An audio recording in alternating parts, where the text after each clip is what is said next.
हाँ जी, नमस्कार, राधे राधे सभी को, जय श्री कृष्ण। कैसे हैं सभी साथी? वॉइस वगैरह आ रही नहीं आ रही? एक बार मुझे जल्दी से कमेंट करके बता दो और फिर हम चलते हैं आज के सेशन की, करते हैं शानदार तरीके से शुरुआत। तो जल्दी से कमेंट करके बताओ भाई, वॉइस वगैरह आ रही है नहीं? राम राम सर जी, मैं भी आ गई। पीके नेहरा साहब, आपको भी राम राम, राधे राधे।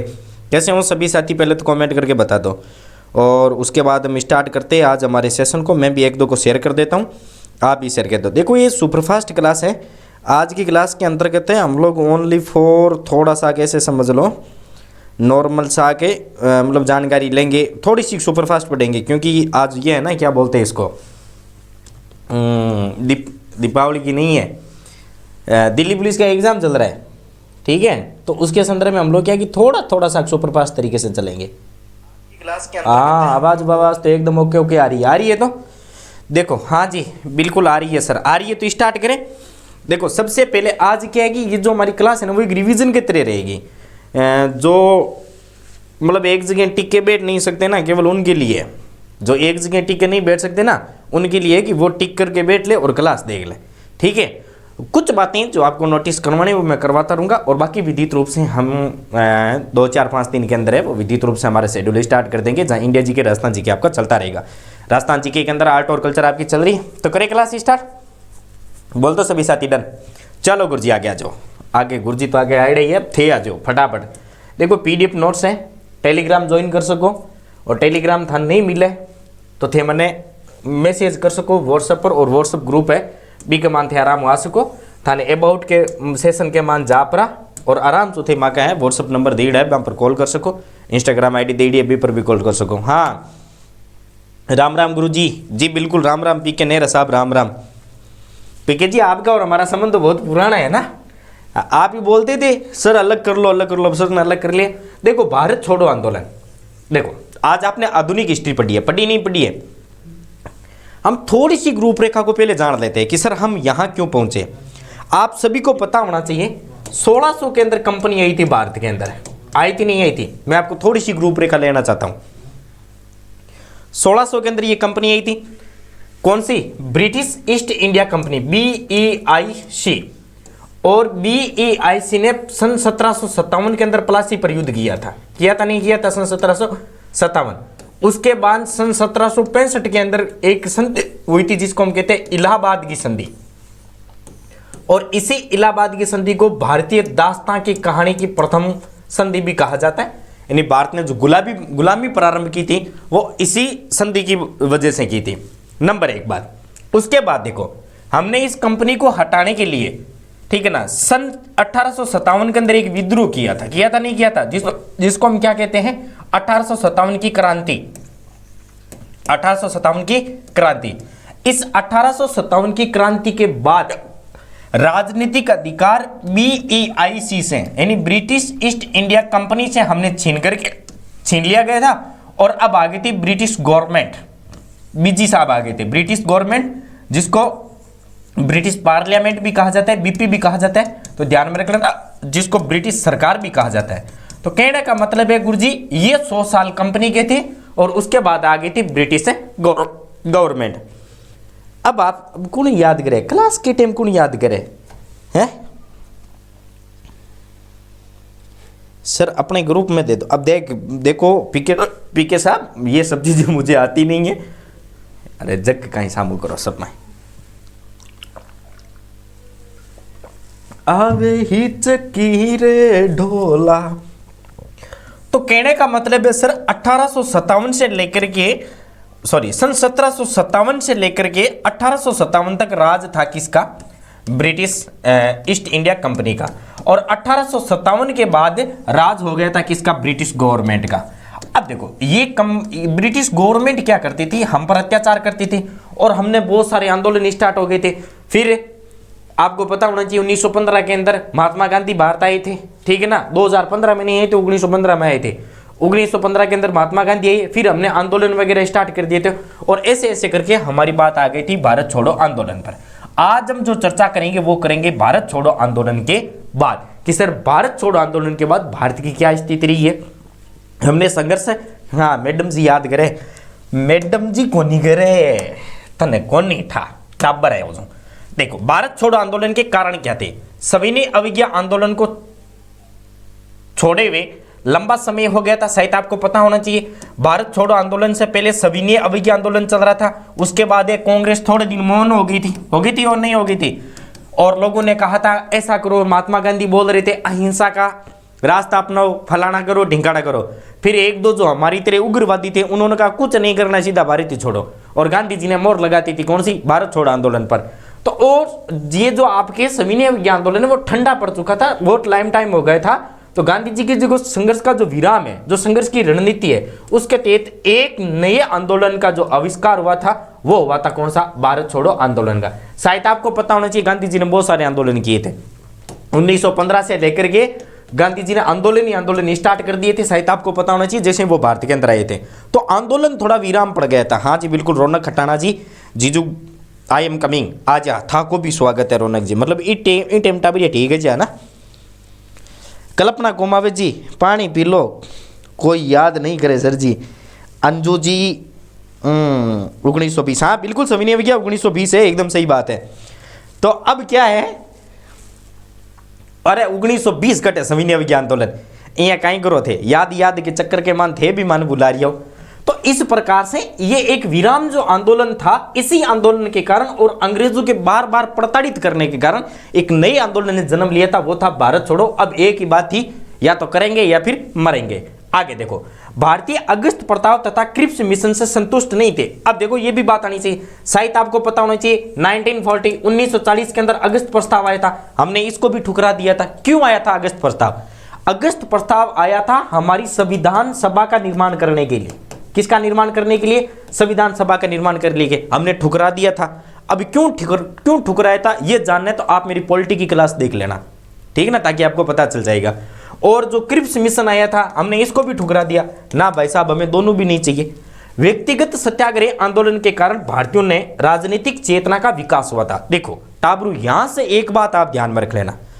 देखो मैं आपको छोटी सी एक बात बताना चाहता हूं, आप आराम से सुनो।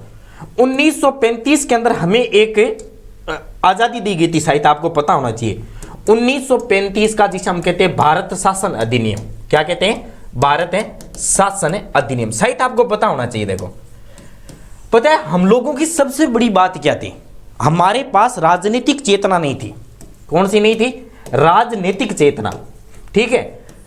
क्यों नहीं थी? क्योंकि एक तो देखो हमारे पास शिक्षा की कमी थी, यानी हमारी जो साक्षरता दर है वो एकदम भेड़ बकरियों की तरह थी। हालांकि भेड़ बकरियों की जनसंख्या ज्यादा है लेकिन हमारी साक्षरता दर कम थी, ठीक है ना, क्योंकि अंग्रेज बार बार हमें एक वो लॉलीपॉप की तरह आजादी दे रहे थे। तो 1935 के इस अधिनियम के बाद हमें थोड़ा सा पता चला था इंडिया के अंदर की आजादी क्या होती है। हालांकि आजादी शब्द का हमें कुछ भी मतलब का पता नहीं था, ठीक है ना।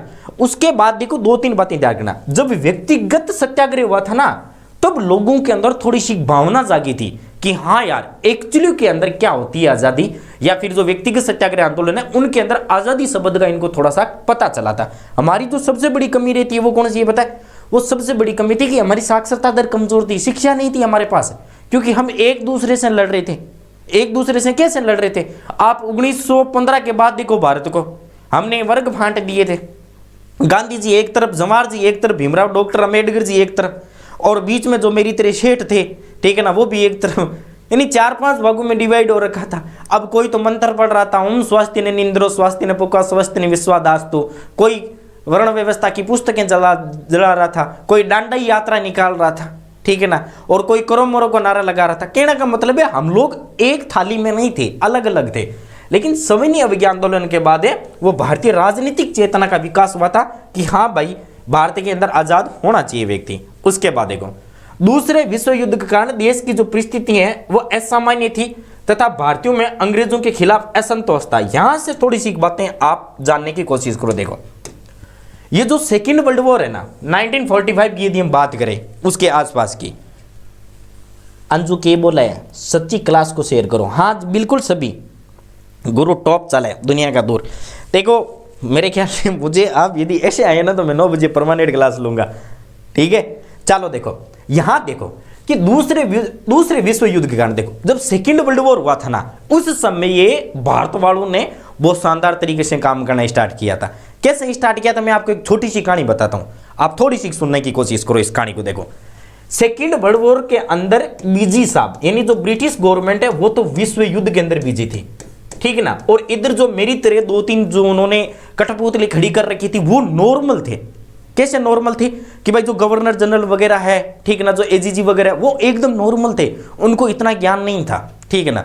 अब सत्ता पूरी की पूरी हाथ में किसके आ गई, क्योंकि ये बार बार आंदोलन करते थे पहले तो ये पकड़ के ले जाते थे, वो प्रक्रिया पूरी की पूरी बंद हो चुकी थी। और इधर भारत वालों ने काम करना कर दिया स्टार्ट। कैसे किया था, इस समय हमारे पास पैसा आया था। क्या आया था, पैसा। और पैसा जैसे ही आया हमें अकड़ आ गई थी। कैसे, शायद आपने नाम सुना होगा भामाशाह कार्ड। भामाशाह कार्ड के देर लुगाइयों के पॉकेट में पैसे आने स्टार्ट हो गए थे, पता होना चाहिए, खाते में पैसे आने स्टार्ट हुए। अब खाते में पैसे आने स्टार्ट हो गए तो बरतार जी को बोलने लगे थे, तू कौन है, आप कौन हो, मैं नहीं। अरे मेरे में हुआ था भाई खुद के अंदर, ठीक है ना। तो वो चीज हमने क्या कर दी थी, हम वैसे ही उस समय आंदोलन कर रहे थे और हमने क्या कर दिया था, अंग्रेज तो बिजी थे युद्ध के अंदर और हमने इधर हमारे सेठ साहूकारों को बढ़ाने का काम कर दिया, इधर हमने राजनीतिक चेतना जगाने का काम कर दिया और इधर हमने स्पष्ट कह दिया था भारत छोड़ो अभियान। तो एक तीर से सारे निशाने हो रहे थे। लोग गांव गांव में जा रहे थे, लोग पर्चा बांट रहे थे, लोग अखबारों में न्यूज निकाल रहे थे, मतलब एकदम खुले हो गए थे। सरकारी सांड की तरह हमने काम करना स्टार्ट कर दिया था। जापान ऐसी एशिया में लगातार जा रहा था तथा उनमें वर्मा पर भी अधिकार कर लिया तथा अब ये छोड़ो, इसको छोड़ दो, जापान वापान को छोड़ दो, हमारी कोई काम की बात नहीं है। उसके बाद देखो एक वर्दा प्रस्ताव आया था, वो क्या है आप जानते रहो। ये दिल्ली पुलिस के अंदर, आरएस के अंदर बहुत सारी बातें पूछी जाती है, बहुत सारी। आज मैं आपको इतनी बातें बताऊंगा, आपका भाई इतनी बातें बताएगा कि आप रट लोगे। अपना ही चैनल है, हाँ बिल्कुल अपना ही चैनल है भाई साहब। ओके मित्रों, मैं कमेंट ऑफ करूं, अच्छे से पढ़ो, बिल्कुल, बहुत बहुत धन्यवाद आपका। चलो देखो, वर्दा प्रस्ताव 14 जुलाई 1942 की बात है। कब की बात है, 14 जुलाई 1942, ठीक है। यहां पर हम पॉलिटिकल की बातें नहीं पढ़ेंगे, संविधान के संबंधी बातें नहीं पढ़ेंगे, हिस्ट्री की संबंधी बातें पढ़ेंगे। देखो, गांधी जी ने भारत छोड़ो आंदोलन का प्रस्ताव रखा, इंपॉर्टेंट बात है। वर्धा के अंदर प्रस्ताव हुआ था, वर्धा प्रस्ताव, उसमें एक बात कही थी गांधी जी ने, भारत छोड़ो अभियान चालू कर दो। इतने दिन तो गांधी जी एकदम पंडित बने हुए थे मेरी तरह, अहिंसा नहीं करेंगे, लड़ाई वगैरह नहीं करेंगे। अब उन्होंने कहा बेटा जी एक ही चारा है, इनको भेज दो, ठीक है ना। 2 दिन का पावना, तीसरे दिन अनखावना घी गलों के तेल। वही बात है कि पावना को बहुत दिन हो गए, अब इनको भेज दो आगे। उसके बाद 8 अगस्त को ग्वालियर के अंदर, ये जुलाई की है, जून जुलाई, और उसके बाद क्या आता है, अगस्त आता है। 8 अगस्त को ग्वालियर टैंक मैदान में आंदोलन का प्रारंभ हुआ था, ठीक है। 14 अगस्त को प्रस्ताव रखा गया था, ध्यान में रख लेना। और 8 अगस्त को जो ग्वालियर के अंदर टैंक मैदान है, उस टैंक मैदान के अंदर हमने पोंगल बजा दी, श्री गणेश कर दिया था, भारत छोड़ो। गांधी जी ने अपना सुप्रसिद्ध नारा इसी के अंदर दिया था, करो या मरो। इतने दिन गांधी जी एक ही बात दे रहे, कुछ मत करना, मर जाओ। क्योंकि गांधी जी का आप सविनय अवज्ञा आंदोलन के नियम पढ़ना। सविनय देवों के देव महादेव पिक के भाई, मेरे फोन में नेट नहीं है। हाँ देखो, सविनय अवज्ञा आंदोलन के अंदर गांधी जी के आप नियमावली पढ़ना, आप करोगे कि सर ये गांधी जी ये क्या है, कुछ मत करना। यदि अंग्रेज आपको क्षति पहुंचा रहे तो पहुंचो। वो एक साहित्य आपने नाम सुना होगा कि गांधी जी के बंदर बन जाओ, अगला एक थप्पड़ की लगाता है तो आप दूसरा गाल आगे कर दो। वो सारे के सारे नियम गांधी जी के सविनय अवज्ञा आंदोलन में थे, ठीक है ना। उसके बाद गांधी जी ने अपना सुप्रसिद्ध नारा दे दिया कि करो या मरो, कि अब तो चाहे मर जाओ लेकिन देश को आजाद करवाना है। 9 अगस्त को ऑपरेशन जीरो ओवर के तहत गांधी जी तथा कांग्रेस के सभी बड़े नेताओं को गिरफ्तार किया गया था। यहां से बेटा जी 3 बातें। 11 जुलाई 1942 को हमने श्री गणेश कर दिया था। कहां से किया था, हमने किया था टैंक मैदान से, और यह पड़ता है ग्वालियर के अंदर।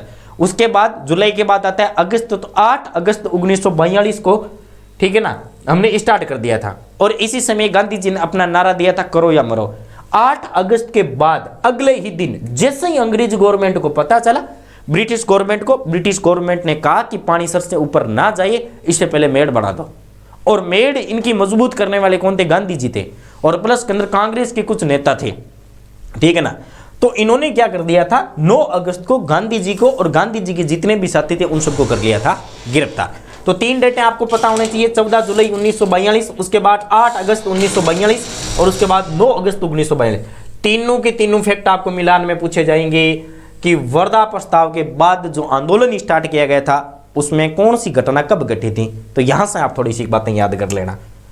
नेक्स्ट बात करते हैं, गांधी जी को पूना के आगा खां मेले में रखा गया था तथा अन्य नेताओं को अहमदनगर के किले में रखा गया था। देखो बड़ी सारी बात है कि गांधी जी को भारत छोड़ो आंदोलन के तहत किस जेल में रखा गया था, तो 9 अगस्त 1942 को इनको आगा खां यानी पूना की जो जेल है उसमें रख दिया था और प्लस के अंदर अन्य नेताओं को अहमदनगर के किले में रखा गया था।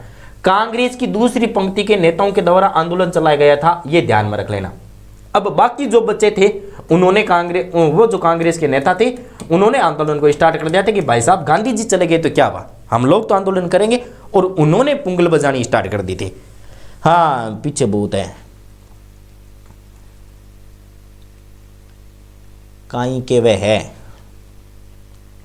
क्लास बाद में तन पूछूं थे नहीं, ए बात पहली करता है अभी करो। टेंगरा सुधर जो नहीं RSIS बन जाता थे आज ने, हैं RSIS बन जाता, ढंग की नौकरी लाग जाता और पापा के नाला भी हो जाता। सर्दिया के मान चाहूँ एक साइड उतरने की नौबत कौन आती था कि जयप्रकाश नारायण, राम मनोहर लोहिया, ठीक है ना, एक पटवर्धन, एक मुन्नी मसानी, मेल थी, ध्यान में रखना, नहीं महिला थी, मेल थे, मेल का मतलब होता है पुरुष थे, एक अरुणा आसफ अली और उषा मेहता, ये महिला नेता थी।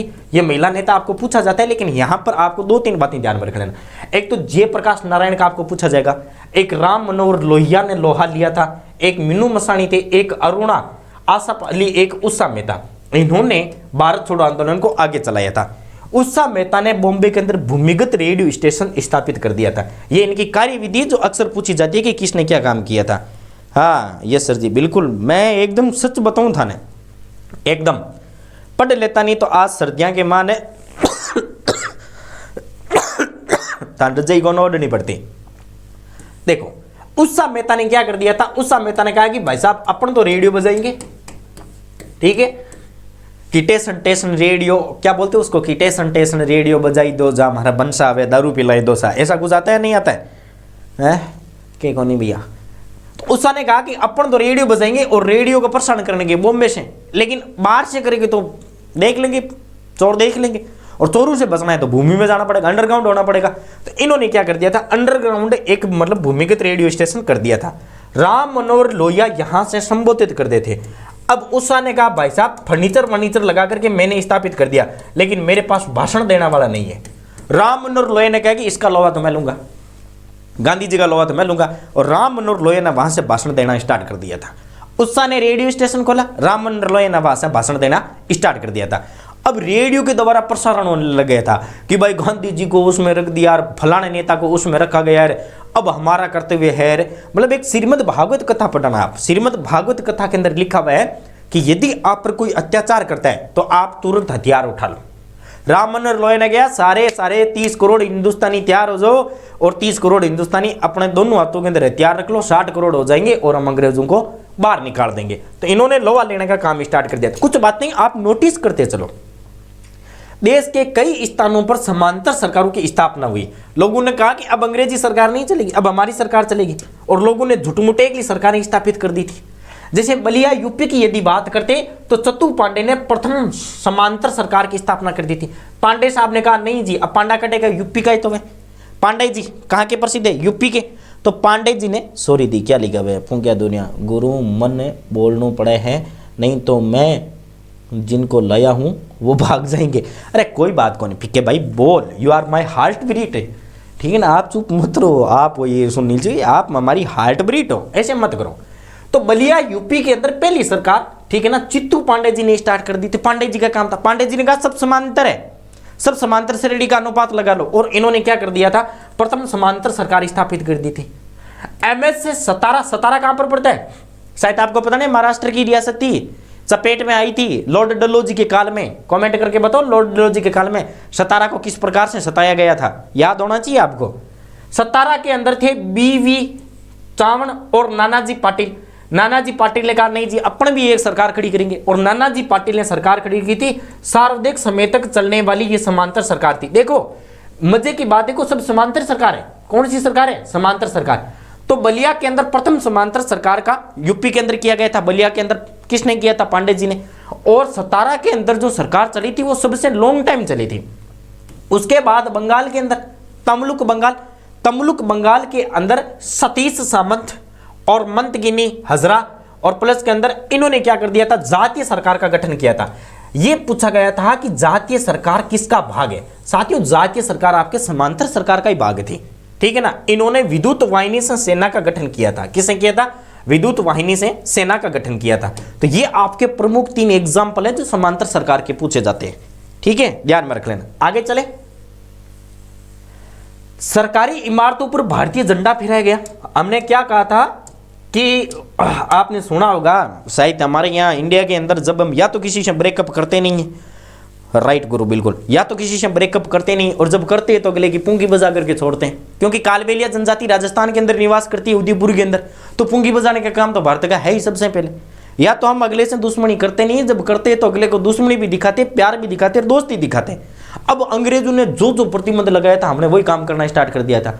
और हमने क्या कर दिया? सरकारें बनाई जो बनाई, गांधी जी जेल में थे, हमने सरकारें जो बनाई, भाई साहब सरकारी इमारतों पर भारतीय झंडा भी फहरा दिया था।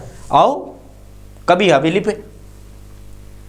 संचार तथा आवागमन के लिए साधनों को बाधित किया गया था। आंदोलन हिंसक हो गया था। अब आंदोलन है वो उसने एकदम पूर्ण रूप से आंदोलन है उसने हिंसक रूप ले लिया था। अहिंसा की तो अब बात ही नहीं करेंगे। अब अगला, अंग्रेजी सरकार एक को मारेगी, हम 3 को मारेंगे। अंग्रेजों ने हिंसा का आरोप गांधी जी पर लगाया। अब बेचारे बैठे थे गांधी जी चपेट में, और गांधी जी को कहा, गांधी जी इस कर्म कांड के जो सबसे बड़े यदि कोई जिम्मेदार व्यक्ति है तो आप हो, शर्म आनी चाहिए बुढ़े सारों को, ठीक है ना। कहाँ आप अहिंसा की बातें कर रहे थे, हम अपने टाबरों को किताबें सिखा रहे थे आपकी, और आपने तो इतनी हिंसा का रूप ले लिया, भारत में भगदड़ मच गई, ठीक है ना। 1947 की देर भगदड़ मच गई थी। उन्होंने कहा गांधी जी सुधर जो, तो गांधी जी पर पूरा का पूरा बजा ढोल दिया। गांधी जी ने कहा मैं तो माता जी वाला नगारा हूं, कुछ भी करो अपने पे ही आनी है। गांधी जी ने आरोप के विरोध में 21 दिन की भूख हड़ताल रही थी। गांधी जी ने कहा नहीं। देखो गांधी जी की सबसे बड़ी बात क्या है पता है? घर के अंदर आपने लुगाइयों को देखा होगा, ठीक है ना। अगर आप शादीशुदा हो भगवान की दया से, ठीक है ना, संयोगवश यदि आप शादीशुदा हो, आपकी शादी हो गई, मान लो करवा चौथ का घरवाली ने व्रत रख दिया, उसने कहा कि भाई साहब अपन को तो 9 लाख का हार चाहिए वरना मीणिया मोज दूंगी, मैं तो व्रत नहीं करूंगी। अब आपको उम्र लंबी करवानी, आप उस दिन भूल गए, या फिर मान लो 9 लाख का आप नहीं ले जा पाए, तो आपकी घरवाली का एक ही काम होगा, ना तो वो खुद शांति से खाना खाएगी और ना आपको खाना खाने देगी, ठीक है ना। इसका मतलब भूख हड़ताल का काम ओनली फॉर लुगाइयों का रहता है। और यही बीमारी किसको थी? गांधी जी को थी। गांधी जी की कुछ भी बात नहीं मानते तो एक ही बात थी, गांधी जी चले भूख हड़ताल करने के लिए।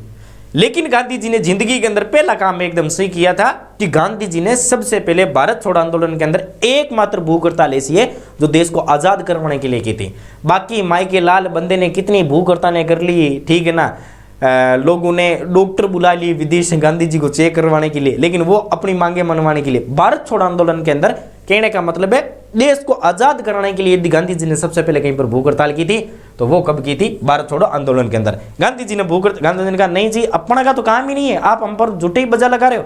और गांधी जी ने कहा ना, कूड़ी बात है, कूड़ी बात के अंदर हम सहमत नहीं है, और गांधी जी ने भूख हड़ताल स्टार्ट कर दी। 1945 तक भारत छोड़ो आंदोलन समाप्त हो गया था। अब 1945 के अंदर है वो राजनेता उठब गए थे, क्योंकि 42 में चला था भाई साहब, 1942 के अंदर चला था, ठीक है ना। और भारत छोड़ो आंदोलन ठंडा पड़ गया था 1945 के अंदर। तो ये बातें आपको समझ में आई नहीं है, मुझे जल्दी से कमेंट करके बता दो। देखो बाकी आपको पढ़ना पड़ेगा, और मेरे ख्याल से जो अगली जो क्लासें होगी ना, एक बार सुपरफास्ट चला रहे, और जो अगली क्लासें स्टार्ट होगी वहाँ आराम से एकदम हाथों से लिख लिख के मैं आपको पढ़ाने की कोशिश करूंगा, लेकिन एक बार आप समझने की कोशिश करो। चलो अब आपको जो बुंडे क्वेश्चन पूछे जाते हैं वो यहां से पूछे जाते हैं। कैसे गुरुजी? कि भारत छोड़ो आंदोलन का महत्व क्या था, क्या लिखोगे उसमें? ऑप्शन आ गया तो अगला ऐसे ऐसे महत्व देगा। 4 ऑप्शन है, चारों ही आपको राइट लगेंगे, लेकिन उससे पहले एक बार इन सब चीजों को आप पढ़ लो।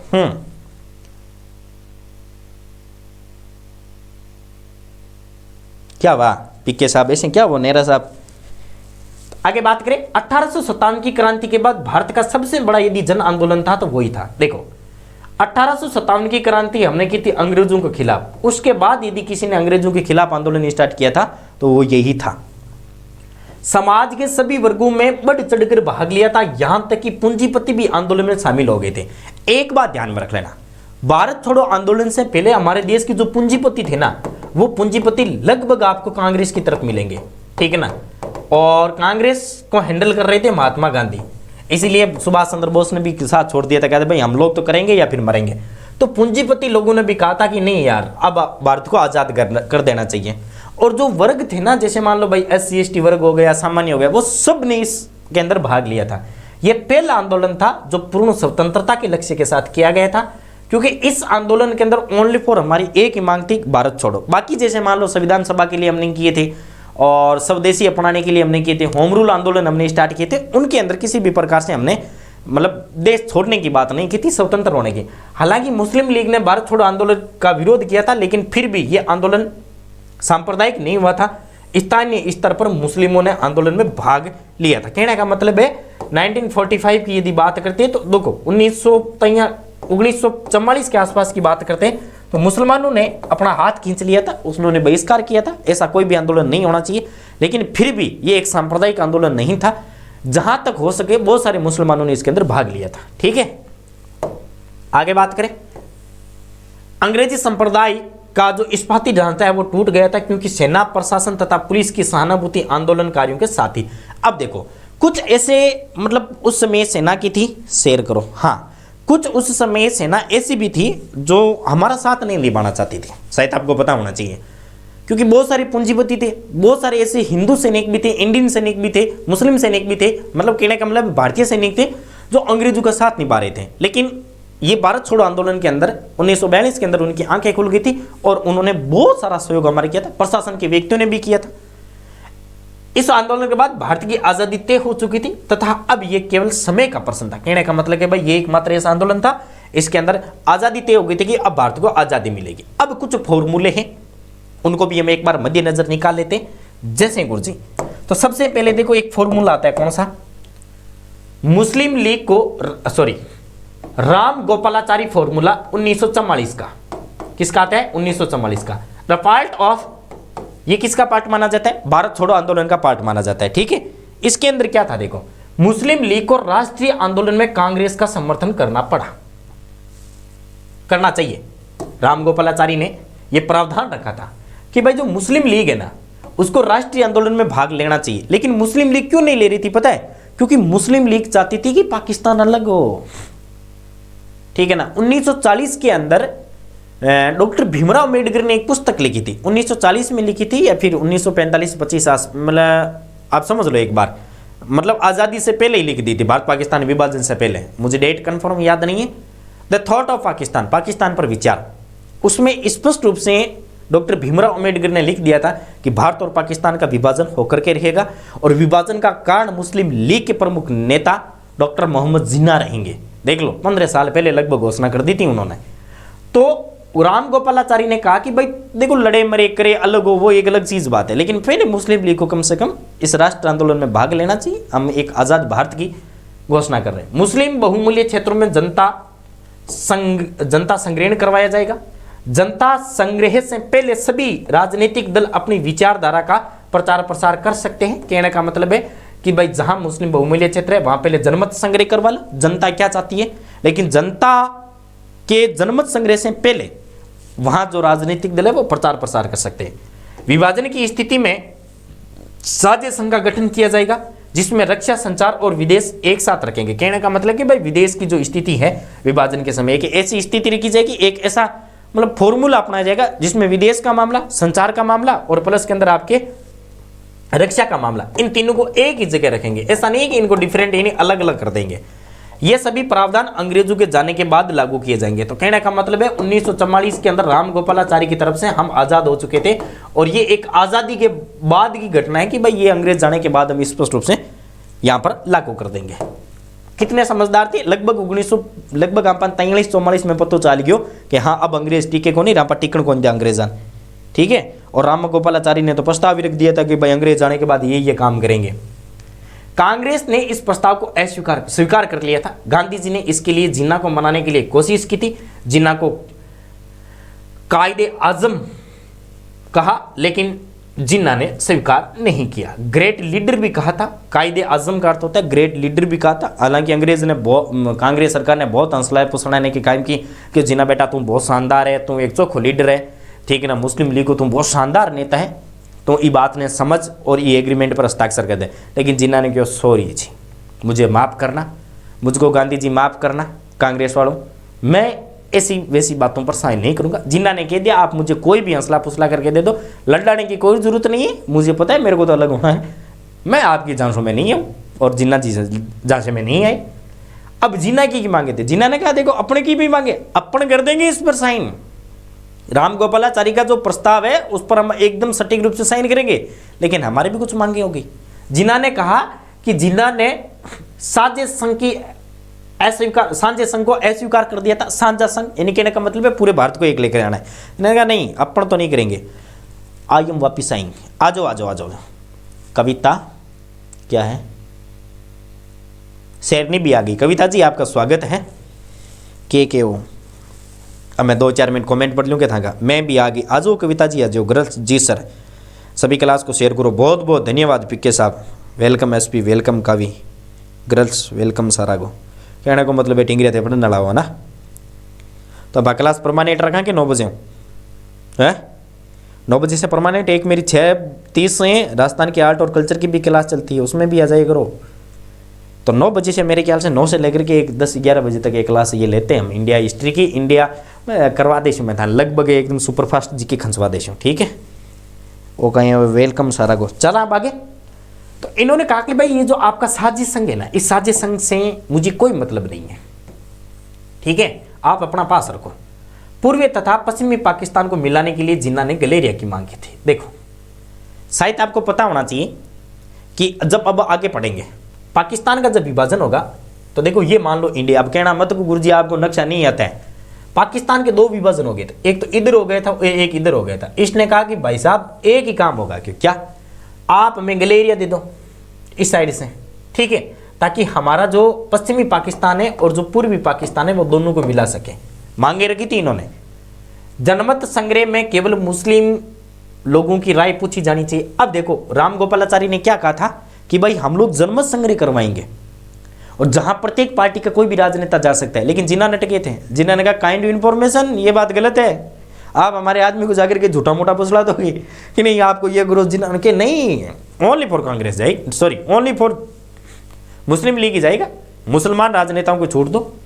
जनमत संग्रह से पहले केवल मुस्लिम लीग ही प्रचार प्रसार करेगी। जिन्ना ने अंग्रेजों से मांग की बांटो और जाओ, अंग्रेजों ने कहा फटाफट हमारा विभाजन कर दो और फिर आप चले जाओ, बाकी हम अड़ंगा अपने आप देख लेंगे। अब क्या जिन्ना की मांगों को स्वीकार किया जा सकता है? भाई मुझे एक बात बताओ, क्या यहाँ पर कोई गलेरिया निकाला जा सकता है पाकिस्तान को, इस पाकिस्तान से उस पाकिस्तान को मिलाने के लिए? इम्पॉसिबल है। ताबराली सीख मांगा है। अब हम पूरे भारत को एक करना चाहते थे। राम गोपालाचारी ने कहा था कि सब जगह जाओ, पूरे राजनेता जाओ और जाकर के प्रचार करो। अब ये भोमिया जी क्या कर रहे? जिन्ना साहब तो बोल रहे कि नहीं भाई only for Pakistan, Muslim league के जाएंगे, ठीक है ना, मुस्लिम लीग प्रचार प्रसार करेगी। क्यों? ज्यादा कोई है क्या तुम? मैं तो यहाँ 2 थप्पड़ की लगाऊंगी कि बेटा तू थोड़ी ज्यादा समझदार है, मैं भी। हाँ, तो वो आपा को कहीं है 1944 के अंदर जो राम गोपालाचारी ने एक साझा प्रस्ताव रखा था, ये साझा प्रस्ताव है। तो आप समझ में आ गया था ना? आगे चलाएंगे, नेक्स्ट बात आ जाओ। उसके बाद एक प्लान आया था 1945 के अंदर, वेबल प्लान। कौन सा प्लान आया था? वेबल प्लान। वो जो क्रिप्स प्रस्ताव है, अगस्त प्रस्ताव है, वो सारे के सारे है ना, कैबिनेट मिशन है, वो सारे के सारे हमारे पॉलिटिकल के पार्ट है।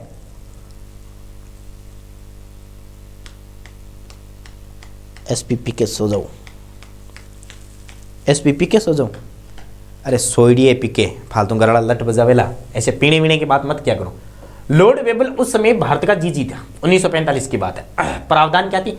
यदि आपको पूछना जाए कि वेबल प्लान क्या था, तो लॉर्ड वेबल उस समय भारत का जीजी था, गवर्नर जनरल था, जीजीबाई थी। प्रावधान क्या था? जीजी तथा सेनाध्यक्ष को छोड़कर कार्यकारी परिषद के सभी सदस्य भारतीय होंगे। इन्होंने क्या कहा था कि भाई एक तो सेना का अध्यक्ष और प्लस के अंदर जो जीजी है, इन 2 पदों को छोड़ दो आपके लिए। इन 2 पदों को छोड़ करके बाकी जितने भी आपके जो कार्यकारी परिषद के सदस्य होंगे वो भारतीय हो जाएंगे। बड़ी अच्छी बात की।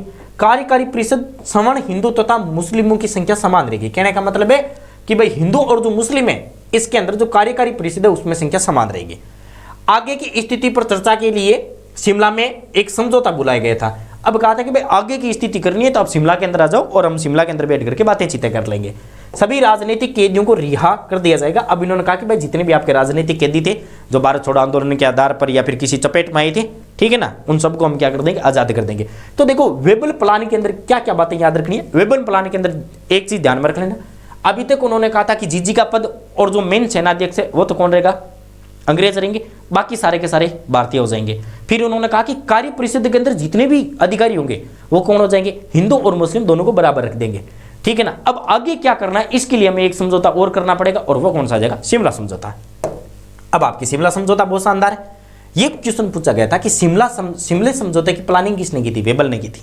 किसने की थी, वेबल ने। यहां से टाबरू ध्यान में रख लेना बहुत बार। Okay sorry sister, guys don't disturb me please, पढ़ाई करने दो कविता जी। अच्छा आगे चलाएंगे, आ जाओ। ओ आगे आपा का आ गयो शिमला समझौता। कहीं के बस शिमला समझौता शेयर करो सभी साथी। प्रत्येक की लिस्ट के अंदर 3-4 तो ऐसे होंगे ना जो मतलब दोस्त है पढ़ने वाले, 3-4 को करो तो 10-12 साथी लाइव चलते हो तो 10-12 के अंदर कम से कम 40-50 का आंकड़ा हो जाता है, ठीक है ना। चलो गुरु जी आगे पढ़ो। शिमला समझौता जून 1945 की बात है। इसमें टोटल 22 सदस्यों ने भाग लिया था। टोटल कितने आ गए थे, 22 सदस्य। कांग्रेस का नेतृत्व मौलाना अब्दुल कलाम आजाद ने किया था। किसने किया था, मौलाना अब्दुल कलाम आजाद ने किया था। इंपॉर्टेंट लगा लेना भाई, ये क्वेश्चन बहुत बार पूछा गया कि शिमला समझौते के अंदर कांग्रेस की तरफ से कौन गए थे मेन सदस्य के रूप में, तो इनकी जो अध्यक्षता है वो किसने की थी, ठीक है ना। जिन्होंने मांग की कार्यकारी परिषद के मुस्लिम सदस्य मुस्लिम लीग के द्वारा चुने जाएंगे। अभी देखो इन्होंने क्या किया था, जीजी साहब ने, वेलकन ने क्या कहा था वेलकन प्लान के अंदर कि कार्यकारी परिषद के अंदर भारत के हिंदू और प्लस में मुस्लिम के बराबर रहेंगे, ठीक है। लेकिन इन्होंने क्या कहा था कि भाई जो कार्यकारी परिषद के अंदर मुस्लिम सदस्य है उसका ओनली फॉर चुनाव मुस्लिम लीग करेगी। क्या पता ऐसे कुपेड़ियों को बिठा दे जो बाद में गद्दारी कर ले। जिन्ना की जिद के कारण शिमला समझौता असफल हो गया था। जिन्ना ने कहा अपन की बात मानो तो हम एग्री हो जाए वरना नहीं करेंगे। अब जिन्ना ही जब नहीं आएगा तो फिर शिमला समझौते का फायदा क्या है भाई। जिस बारात के अंदर दूल्हा ही ना हो तो वो बारात ले जाने का काम ही क्या करेंगे। मौलाना अब्दुल कलाम ने शिमला समझौते को भारतीय इतिहास का जल विभाजक कहा था कि भाई जल विभाजक क्या होता है पता है। एक बार तो सभी साथी जिन्होंने चैनल को सब्सक्राइब नहीं किया कृपया करके पहले फटाफट सब्सक्राइब करो, जल्दी से सब्सक्राइब करो।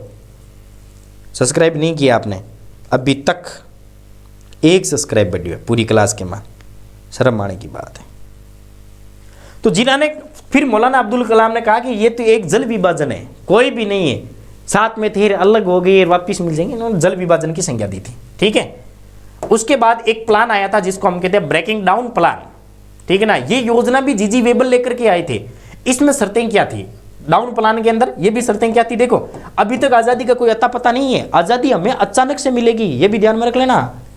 ये खुशी हमें अचानक से मिलेगी, अभी तक तो हम प्लानिंग कर रहे। वेबल ने क्या कहा था, ये योजना जीजी वेबल लेकर के आए थे। इन्होंने कहा था कि मार्च 1948 तक भारत को आजाद कर दिया जाएगा।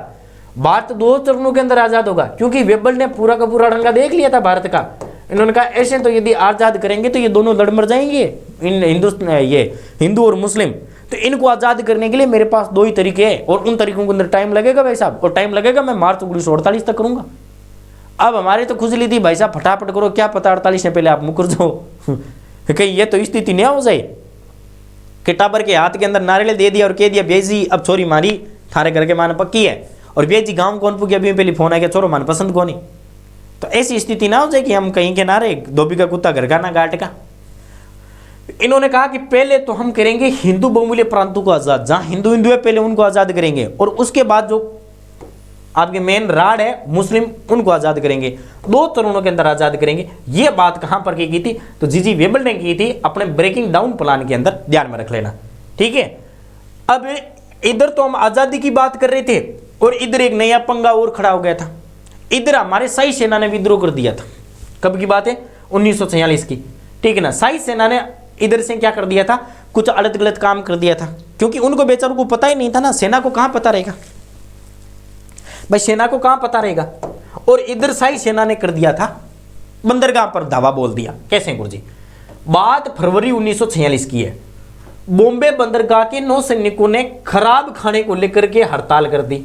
अब बेचारों को पता नहीं था कि हम आजाद हो जाएंगे, क्योंकि भाई सीधी सी बात है, 1935 की बात करें भारत शासन अधिनियम की, तो 1935 के अंदर हमें क्या कहता है, आपको आजादी दे देंगे, एक नए भारत का निर्माण करेंगे। वो तो भला हो इनका देसी रियासतों का और राजा महाराजाओं का कि उन्होंने इस नए भारत को स्वीकार नहीं किया, वरना और गुलाम हो जाते।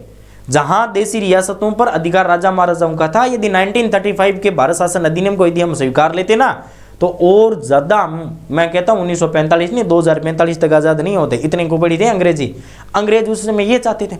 अब उसका हमें पता था, ठीक है ना। आप मानोगे नहीं, 1947 के अंदर जब हमें आजादी दी गई थी ना 1947 के अंदर, फिर भी मेरे तेरे बूढ़े बुजुर्गों को, अनपढ़ों को पता नहीं था कि हमें आजादी मिल गई। विश्वास ही नहीं था, बिल्कुल भी विश्वास नहीं था उस समय। 1947 की आजादी का विश्वास नहीं था, तो हम इनके एग्रीमेंट को क्या कहेंगे, इन समझौतों को बोल देंगे कि आजाद हो गए थे। ये तो वही बात हो गई थी, एक बंदे के आप 50 रिश्ते करवा दो, ठीक है ना, और शादी से पहले रिश्ता टूट जाए, और 51वां रिश्ता ऐसा आ जाए कि भाई दुल्हन घर पर आ गई है, फिर भी उस बंदे को विश्वास नहीं होगा कि दुल्हन घर पर आ गई है, लुगावड़ी आ गई है। ऐसी बातें हो गई थी हमारे साथ, तो हम तो परेशान थे इनसे। तो बॉम्बे के बंदरगाह पर नौसैनिकों के क्या कर दिया, विद्रोह कर दिया था, क्योंकि उनको खराब खाना दिया जा रहा था। बीसी दत्त नामक सैनिक ने एनएस तलवार नामक जहाज पर लिख दिया था। यह बात ध्यान में रख लेना भाई, बीसी दत्त नाम का एक सैनिक था और एक जहाज था जिसका लोगो था एनएस तलवार। क्या था, एनएस तलवार। इस पर लिख दिया था कि अंग्रेजों भारत छोड़ो। बड़ा बनता था भाई, आदमी बहुत बहादुर था। बीसी दत्त नामक सैनिक ने एनएस तलवार नामक जहाज पर स्पष्ट रूप से एक चौक से लिख दिया था, अंग्रेजों भारत छोड़ो। अब जो इतने दिन से आग ठंडी हुई थी वो वापस दे गई। अंग्रेजों ने कहा यार एक तो इनको हम क्या कर रहे, आजादी देने का काम कर रहे हैं, और ऊपर से ये चिंगारी करा रहे, तमाशा खड़ा कर रहे हैं वापिस, ठीक है। अंग्रेजों ने उसे गिरफ्तार कर लिया। अंग्रेजों ने कहा करो इसको, साले को गिरफ्तार करो, और बीसी दत्त को गिरफ्तार कर लिया था।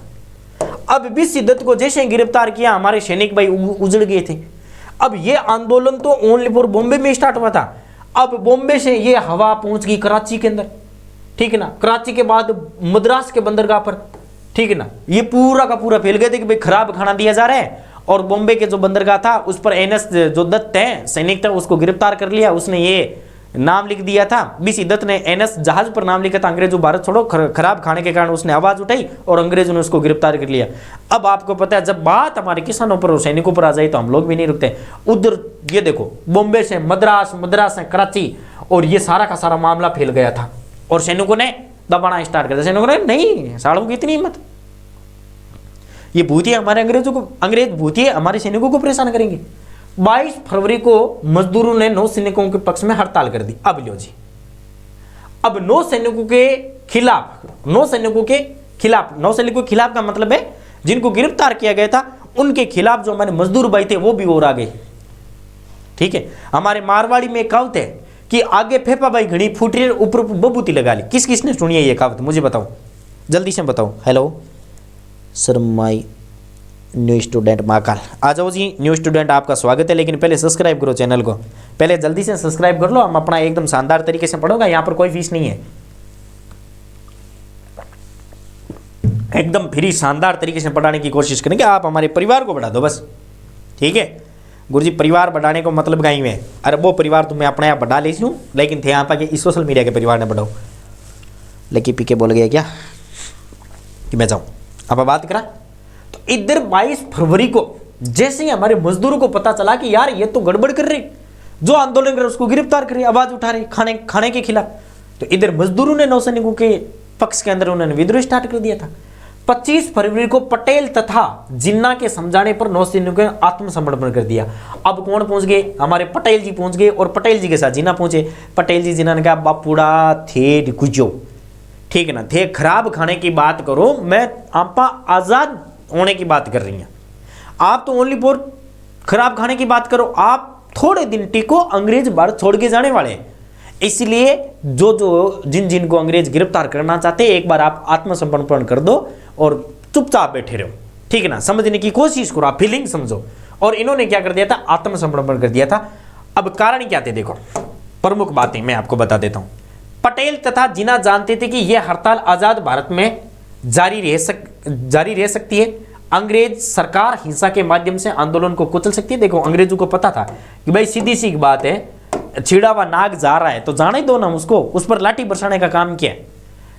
पटेल और जिन्ना जानते थे कि यह हड़ताल आजाद भारत में जारी रहेगी और अंग्रेज यदि चाहे तो ठीक है ना अपने बलबूते से इसको दबा भी सकते हैं। उसके बाद आया था 1946 के अंदर कैबिनेट मिशन, जो हमारे आजादी के लिए आया था। ये वैसे मिशन मैं पढ़ा चुका हूं, लेकिन एक बार फिर से आप सुन लो। तो कुछ बातें आपको समझ में आ रही नहीं आ रही, मुझे कमेंट करके जल्दी से बताओ, ठीक है ना। बातें समझ में आ रही है फिर नहीं आ रही है, या फिर ऐसे ही सुन रहे हो? कमेंट फास्ट और मुझे बताओ कि आपको कुछ बातें समझ में आ रही है फिर नहीं आ रही है। यदि आ रही है तो परमानेंट इस क्लास को स्टार्ट कर लेते हैं, क्या दिक्कत है? फिर पूरी हिस्ट्री करवा देता हूँ मैं। सर जी आपका नाम क्या है? मेरा नाम कविता जी संदीप पारिक है, फ्रॉम जयपुर, और मैं जयपुर की बहुत सारी संस्थाओं में पढ़ा चुका हूँ। शायद आपको पता होना चाहिए, मिशन कोचिंग जानते हो ना जयपुर के अंदर, उसमें भी मैंने योगदान दिया है, आरबीडी पे भी दिया है। और जहाँ तक यदि मैं बात करूँ तो एक शायद आप आर्टिस्ट कपिल चौधरी को भी जानते होंगे, उसके अंदर मैंने इस बार sir what is your name? Kavita ji my name is Sandeep Pareek from Jaipur, मेरा नाम संदीप है और मैं जयपुर से हूँ, ठीक है। वैसे बिलोंग तो मैं चुरू जिले से करता हूँ, लेकिन मैं जयपुर रहता हूँ। जयपुर के अंदर अपना स्टूडियो वगैरह लगा रखा है शानदार तरीके से, और अब छोड़ दी नौकरी वोकरी तो सारी, जो कोचिंगों में काम करते थे वो तो छोड़ दी और अपना ही स्टार्ट कर लिया, ठीक है। तो देखो इतनी देर हमने पढ़ा था संघर्ष हमारा कि हमने आज़ादी पाने के लिए कौन से मोटे मोटे तौर पर हमने पढ़ लिया था, ठीक है। बाकी जब हम पढ़ेंगे गांधी काल को पढ़ेंगे तब आराम से पढ़ लेंगे, 1915 से लेकर के सारी बातें पढ़ लेंगे। कैबिनेट मिशन या फिर जिसको कहते हैं मंत्रिमंडलीय योजना, देखो मैं टाप सबसे पहले आपको मैं बता दूं, कैबिनेट मिशन मार्च 1946 के अंदर आया था। कब आया था? मार्च 1946 के अंदर, ठीक है। देखो मैं एक बात बताऊं आपको, कैबिनेट मिशन पहला ही क्वेश्चन पूछा जाएगा, कैबिनेट मिशन भारत क्यों आया था? और आपको ऑप्शन के अंदर एक क्वेश्चन देगा संविधान निर्माण के लिए। किसके लिए? संविधान निर्माण के लिए। नंबर 2 देगा, बी देगा आपको संविधान सभा के निर्माण के लिए, संविधान सभा के निर्माण के लिए। अब इस दोनों में से बताओ भाई कैबिनेट मिशन भारत क्यों आया था? इंपॉर्टेंट बात है, यदि आप जान लोगे। आई नो सर, गुरु ये अपना स्टूडेंट है सर, मैं जयपुर को पूरा देख रखा है। आप जयपुर में कौन सी जगह पढ़ाते हो? स्ट्रगल बॉय अभी मैं तुरंत छोड़ के आया हूँ बूस्टर एकेडमी, जो आरएस के लिए प्रसिद्ध है, आर्टिस्ट कपिल चौधरी की। वहाँ मैंने आरएस का बैच निकाला था, और हो सकता है बहुत जल्द अन्य एकेडमी, उत्कर्ष या फिर एलएन ज्वाइन कर ले। होगी तो बढ़िया बात है, एलएन के अंदर बात कर रखी है, हो सकता है एलएन ज्वाइन कर ले। यदि फिर नहीं होगा तो तब तक आप अपने यूट्यूब पे पढ़ा रहे, और यदि आपकी संख्या बढ़ गई तो अपना एफ अपना खुद का बनाया हुआ है बढ़िया तरीके से, सस्ती सुंदर कोर्स और फैकल्टी अवेलेबल करवाने की मैं कोशिश करूंगा। चलो देखो कैबिनेट मिशन भारत क्यों आया था? सबसे बड़ी बात आती है सर, ये भारतीय संविधान सभा का निर्माण करवाने के लिए आया था या फिर भारत का संविधान? मुझे एक बात बताओ, इंपॉर्टेंट क्वेश्चन है, बहुत सारे क्वेश्चन है और बड़े बड़े गोल हो जाते हैं।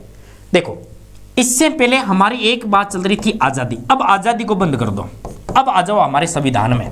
किस पर आ जाओ? संविधान के अंदर। अब हमारी एक रिटर्न थी, हमें हमारी संविधान सभा चाहिए। क्या चाहिए? हमें हमारी संविधान सभा चाहिए। तो कैबिनेट मिशन भारत आया था संविधान सभा का निर्माण करने के लिए, नहीं गुरुजी संविधान निर्माण के लिए। बेटा ये बात गलत है, संविधान निर्माण के लिए नहीं आया था। देखो संविधान निर्माण के लिए इसलिए नहीं आया था क्योंकि हमने एक ही बात की थी कि अब भारत का संविधान का निर्माण हम लोग खुद करेंगे, यानी भारतीय संविधान सभा का आप निर्माण कर सकते हो, लेकिन भारत का संविधान हम खुद लिखेंगे। इसलिए यहां से थोड़ी सी ध्यान में रख लेना, कैबिनेट मिशन यदि भारत आया था तो इसके पीछे उसका सबसे बड़ा और सबसे मोटा और जो सबसे ताजा कारण था वो एक ही कारण था, भारत के संविधान सभा का निर्माण करने के लिए। क्योंकि भारत के संविधान को लिखने का तो गुरुजी रीजनिंग की क्लास स्टार्ट कर दो। कविता जी इतना बड़ा ज्ञानी नहीं हूं मैं, आप जीके बोल दो मैं कुछ भी करवा सकता हूँ, रीजनिंग मुझे नहीं आती। आप जीके इंडिया का बोल दो मैं करवा दूंगा, चाहे आप राजस्थान का बोल दो मैं करवा दूंगा। राजस्थान के संदर्भ में आर्ट और कल्चर की क्लास 6:30 बजे से स्टार्ट है, और ये क्लास मैंने आज स्टार्ट की है, और यदि आप सब लोग आने की कोशिश करोगे तो मैं ये क्लास भी कंटिन्यू रखूंगा, ठीक है। लेकिन इतना है कि आप जो जीके 6 महीनों में पढ़ोगे वो जीके मैं मात्र और मात्र 2 महीने में कंप्लीट करवा दूंगा।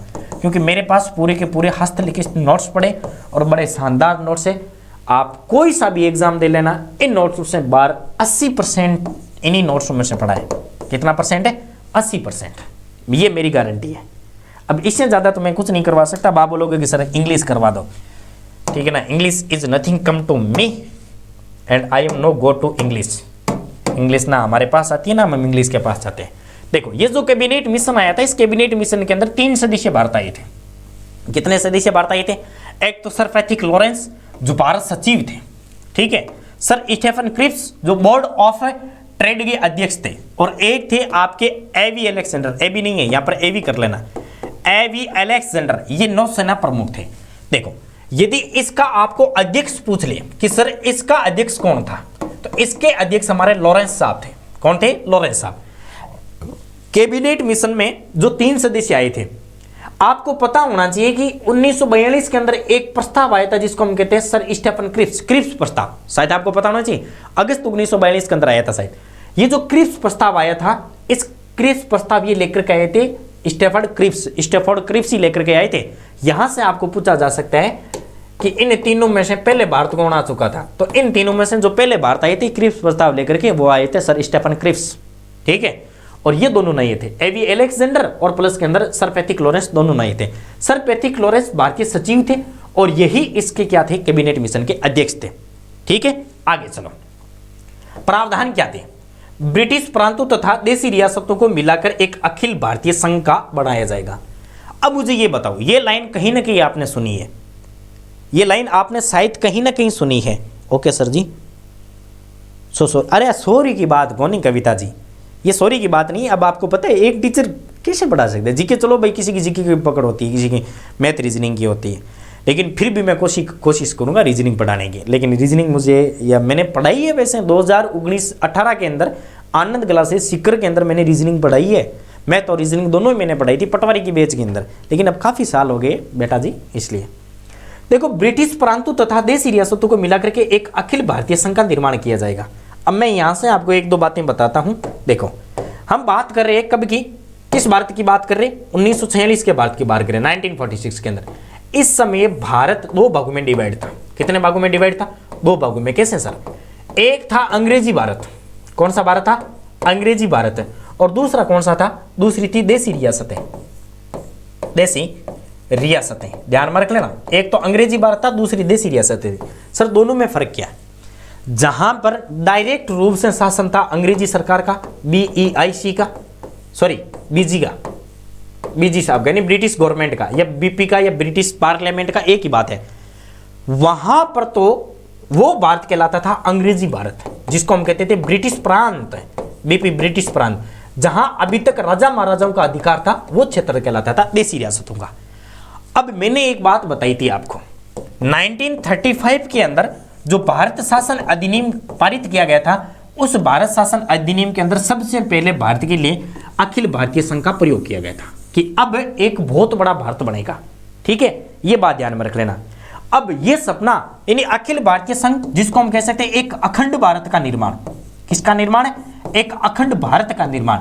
ये जो अखंड भारत का निर्माण है, ये सबसे पहले किसने देखा था? ये सबसे पहले देखा था चाणक्य ने देखा था। किसने देखा था? चाणक्य ने। आप IAS का एग्जाम उठा करके देख लेना, ये चीज बहुत बार पूछी गई है। अखिल भारतीय संघ के संदर्भ में आप क्या जानते हो? अखिल भारतीय संघ के संदर्भ में आप क्या जानते हो? और एक IAS अधिकारी है हमारे, अभी वो डिफेंस मिनिस्टर है, उनका नाम है भुवनेश जी, मैं जानता हूं उनको, हमारे अजीज है, ठीक है ना। उन्होंने मुझे ये बताया था कि सर जब आप पढ़ाते हो तो ये चीज़ आप बताना बच्चों को। तो मैं आपको ये बता देता हूँ कि अखिल भारतीय संघ, ठीक है ना, जिसको हम कहते हैं अखंड भारत, ये 1935 के अंदर किया गया था। और सबसे पहले एक अखंड भारत के निर्माण का जो सपना है, वो किसने देखा था? हमारे चाणक्य ने देखा था, ठीक है। भारत में के अंदर संघात्मक व्यवस्था लागू की जाएगी। कौन सी व्यवस्था लागू की जाएगी? संघात्मक व्यवस्था, ठीक है। ये हम पॉलिटिकल के अंदर जब आगे राज्य व्यवस्था पढ़ेंगे, तो भारत के अंदर सबसे पहले संघात्मक व्यवस्था लागू करने का सोचा गया था। रक्षा, विदेश और संचार केंद्र को दिए जाएंगे तथा शेष शक्तियां प्रांतों के अंदर देखी जाएगी। देखो क्या बात आती है, आज भी शायद आपको पता होना चाहिए, रक्षा, विदेशी मामले और संचार, ये तीनों के तीनों हमारे केंद्र सरकार के पास है। किसके पास है? केंद्र सरकार के पास। और जो बाकी सारा का सारा का बचा रहता है, इन्होंने कहा था कि ये आप प्रांतों को दे दो। किसको दे दो? प्रांतों को। प्रांत का मतलब राज्य होता है। क्या होता है? राज्य। ठीक है ना। तो ये था केंद्र का और ये था प्रांतों का। और जिसको अब देखो, केंद्र को हम कहते थे संघ। क्या कहते थे? संघ सरकार, केंद्र सरकार, प्रांतीय सरकार मतलब राज्य सरकार। तो इन्होंने कहा था कि भाई रक्षा का, विदेशी का और संचार का मामला आप किसको दे दो? इनको दे दो। हाँ, अब मुझे ये बताओ, सब्सक्राइब किस किसने कर दिया? चैनल को किस किसने सब्सक्राइब किया? अभी तक सब्सक्राइब नहीं बढ़े, ऐसे मत किया करो यार, ऐसे दिल दुखी हो जाता है। 348 से सब्सक्राइब, कम कम 7-8 टिंगर थे, नया आया हो। ठीक है, और अभी तक आपने मात्र और मात्र 1 सब्सक्राइबर बढ़ाया। सबसे पहले जाओ और सब्सक्राइब करो। 11 स्टूडेंट लाइव चल रहे हैं, उनसे नंबर निवेदन है कि कृपया पहले चैनल को सब्सक्राइब कर लो। मैं गारंटी आपको, मैं जीके इतना खतरनाक करवा दूंगा कि आप ज़िंदगी में याद रखोगे। ठीक है ना। तो पहले सब जाकर के सब्सक्राइब कर लो, और अबाउट में जाकर के मेरे ग्रुप में, व्हाट्सअप ग्रुप के नंबर दिए, आप वहाँ पर भी जुड़ सकते हो। इंस्टाग्राम की लिंक दे रखी है, आप वहाँ पर भी जुड़ सकते हो। एज यू विश, अपना सोशल मीडिया परिवार है। ठीक है। तो रक्षा विदेश के देखो, संविधान सभा का गठन किया गया था। कैबिनेट मिशन का प्रमुख उद्देश्य था संविधान सभा का गठन। पहले प्रांतों का संविधान बनाया जाएगा तथा अंत में केंद्रों का संविधान बनाया जाएगा। हालांकि कैबिनेट मिशन ने कहा था कि पहले आप प्रांतों का संविधान बना दो, ठीक है, और फिर क्या कर दो, आप केंद्र का संविधान बना दो। हालांकि ऐसा हुआ होगा, लेकिन बाद में जाकर के बीरबल की खिचड़ी बन गई थी। क्या बन गई थी? बीरबल की खिचड़ी। हालांकि लिखा हुआ जरूर है, ऐसी बातें लिखी हुई जरूर है, लेकिन फिर भी आगे जाकर के बीरबल की खिचड़ी बन गई थी। उन्होंने कहा कि भाई चलो, जो प्रांत है और केंद्र है उन दोनों को साथ में रख दो, ज्यादा झंझटवाड़ा हम नहीं करेंगे। क्या पता अलग अलग बनाए या ना बनाए, तो इतनी बातें ध्यान में रखना। आगे आ जाओ। धार्मिक मुद्दों पर विवाद की स्थिति में केंद्रीय विधानमंडल के लिए हिंदू तथा मुस्लिम सदस्यों से अलग अलग राय ली जाएगी। अभी तक क्या पूछा था कि यदि मान लो धार्मिक मामला हो भी जाए, क्योंकि आपको पता है उस समय ये हिंदू और मुसलमानों के बीच में सास बहू की कहानी थी नहीं थी? कहा कि यदि कभी ऐसी स्थिति हो गई तो जो केंद्र की विधानमंडल है उसके अंदर हम क्या करेंगे, राय लेंगे, अलग अलग राय ली जाएगी, हिंदू से अलग ली जाएगी और मुस्लिमों से अलग ली जाएगी। सब्सक्राइब कर देना भाई सारे के सारे। ब्रिटिश प्रांतों को 3 भागों में बांटा गया था, ये ध्यान में रख लेना। ब्रिटिश प्रांतों को कितने भागों में बांटा गया था? 3 भागों के अंदर। एक तो हिंदू बहुमूल्य ब्रिटिश प्रांत, कहने का मतलब है भारत आजाद होने के बाद भी ब्रिटिश प्रांत के नाम से जाना जाता था, जहां हिंदू ज्यादा है। अब एक पश्चिम मुस्लिम बहु प्रांत जिसके अंदर पंजाब और हमारा सिंध प्रांत आ जाएगा। एक पूर्व मुस्लिम बहु प्रांत जिसके अंदर असम और बंगाल आ जाएगा। देखो, हिंदू बहुमूल्य प्रांत, अब कौन बचे? मुस्लिम बचे थे।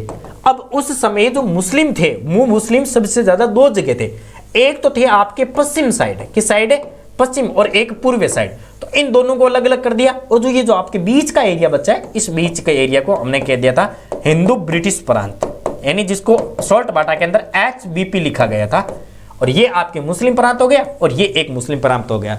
तो कहने का मतलब है, आपसे एग्जामिनर सीधे रूप से पूछ सकता है कि उस समय ये, ठीक है ना, मुस्लिम प्रांत कितने थे? तो मुस्लिम की संख्या 2 जगह ज्यादा थी, पश्चिम और पूर्व के अंदर।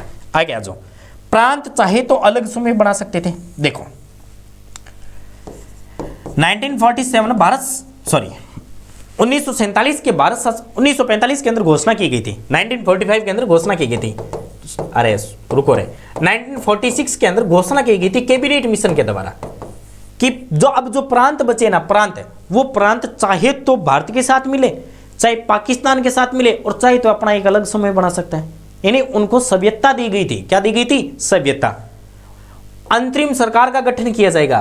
अब ये बात आती है प्रमुख रूप से, यहां से आप 2-3 बातें ध्यान में रख लेना कि एक तो इंडिया के 3 टुकड़े कर दिए गए थे, ठीक है। उसके बाद प्रांत चाहे तो अलग समूह बना सकते हैं, और उसके बाद अंतरिम सरकार का गठन किया जाएगा। अब मुझे ये बताओ अंतरिम सरकार क्या होती है? जल्दी से कमेंट करके बताओ कि अंतरिम सरकार क्या होती है। तब तक मैं पानी पी लेता हूं। व्हाट इज दिस अंतरिम सरकार? अंतरिम सरकार क्या होती है? जल्दी से बताओ मुझे।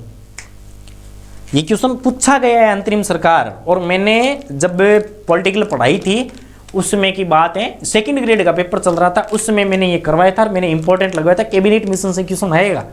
और जहां तक संभव है अंतरिम सरकार से क्वेश्चन आएगा, या तो कब से कब तक चली थी और अंतरिम सरकार क्या है। तो इसने स्पष्ट रूप से पूछ लिया था कि अंतरिम सरकार क्या है। अब मुझे बताओ अंतरिम सरकार, व्हाट इज दिस अंतरिम सरकार? यदि आपने कभी पढ़ा है तो